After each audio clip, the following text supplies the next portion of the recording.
Have you ever noticed how some people can juggle a dozen commitments, stay late at work every single day, volunteer for every extra project, say yes to every favor asked of them, and yet the moment you suggest they take a break or set a boundary, they look at you like you've spoken a foreign language.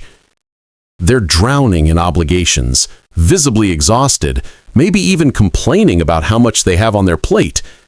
But ask them to decline just one request? Impossible. But here's the question.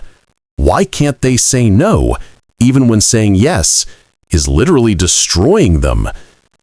Stick with me until the end, because what you'll discover might even explain why you've made certain choices in your own life that never quite made sense. For some, the story is simple but painful. They can't say no because somewhere deep in their history, they learned that their worth is conditional, that love comes with strings attached. Imagine this. You're a child, and every time you prioritize your own needs, you're met with disappointment, coldness, maybe withdrawal of affection. Not dramatic abuse necessarily, just consistent messaging that your value lies in what you provide, not who you are. This is what psychologists call learned helplessness mixed with approval-seeking behavior.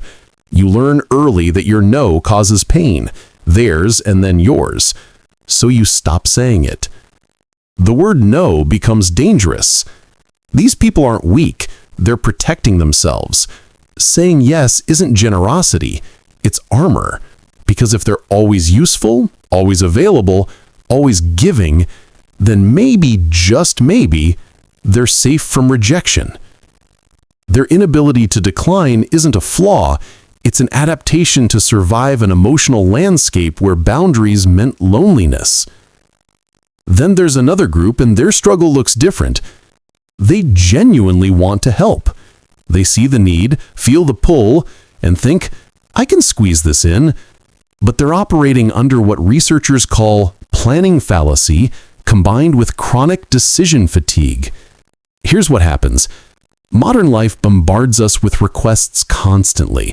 Emails, texts, Slack messages, face-to-face asks, and every single one requires a micro-decision, yes or no.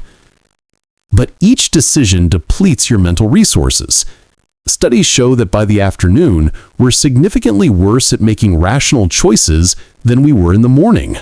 So when someone asks for help at 4 p.m., your brain, already exhausted from 100 other decisions, takes the path of least resistance, and that path is yes, because yes is immediate. It ends the conversation. It feels good in the moment. No requires explanation, negotiation, potential conflict, and the mental energy to weather someone's disappointment. These people aren't people pleasers in the traditional sense.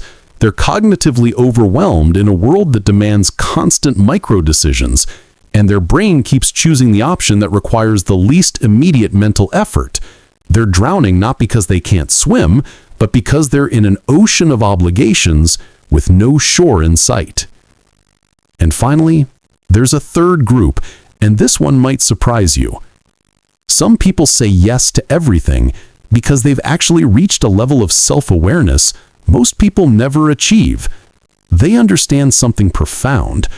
Other people's disappointment is not their emergency. But here's the twist. They still say yes. Why? Because they've done the internal math and decided that the temporary overwhelm is worth the alignment with their deeper values. Studies in self-determination theory show that when people feel their actions are authentically chosen, even difficult actions, they experience less burnout and more fulfillment. These individuals aren't controlled by guilt or fear. They're operating from abundance, not scarcity. When they say yes to helping a friend move, volunteering for that committee, or taking on that extra project, it's because saying yes matters to them more than protecting their evening. They're not trapped by their yeses, they're liberated by knowing exactly why they're saying them. This group has internalized what philosopher Martha Nussbaum calls capabilities approach. They measure their life not by how much stress they avoid, but by how fully they're exercising their capacity to contribute, connect, and create meaning. Their exhaustion isn't evidence of poor boundaries, it's evidence of intentional living. And here's the most interesting part. People who can't say no, regardless of which group they're in, often apply this same pattern to every area of their lives. The person who can't decline an extra work project also can't turn down social invitations they don't want to attend, can't leave a conversation they're bored in, can't stop answering texts immediately even when they're exhausted. It's not about any single no. It's about a fundamental relationship with their own limits, needs, and the invisible line between self and other. Does that mean they never feel resentful? Never wish they'd protected their time better? Of course not. They're human. But here's what most people miss. For many of these individuals, the discomfort of overwhelm is still less painful than the discomfort of disappointing someone. That's the calculus they're running, consciously or not. And honestly, that tells you more about their inner world than 1,000 words could. Because when saying no feels more dangerous than burning out, you're revealing something about what safety means to you. When saying yes to others feels more authentic than protecting yourself, you're revealing what you value most. Neither is wrong.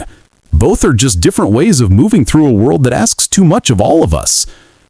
So, whether you're someone who can't say no because you're terrified of rejection, someone who's simply drowning in the decision fatigue of modern life, or someone who's consciously chosen that their values matter more than their comfort, you're not broken.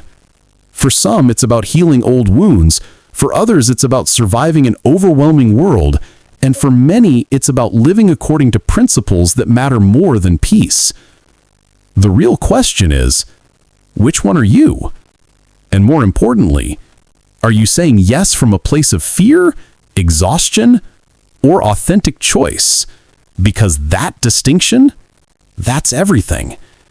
If this made you think differently about your own relationship with the word no, or helped you understand someone in your life who seems to perpetually overcommit, you'll love the other psychology topics we cover here. Hit subscribe so you don't miss the next video where we dive deep into the kind of psychology that actually explains you, not just textbook theories that sound good but don't land.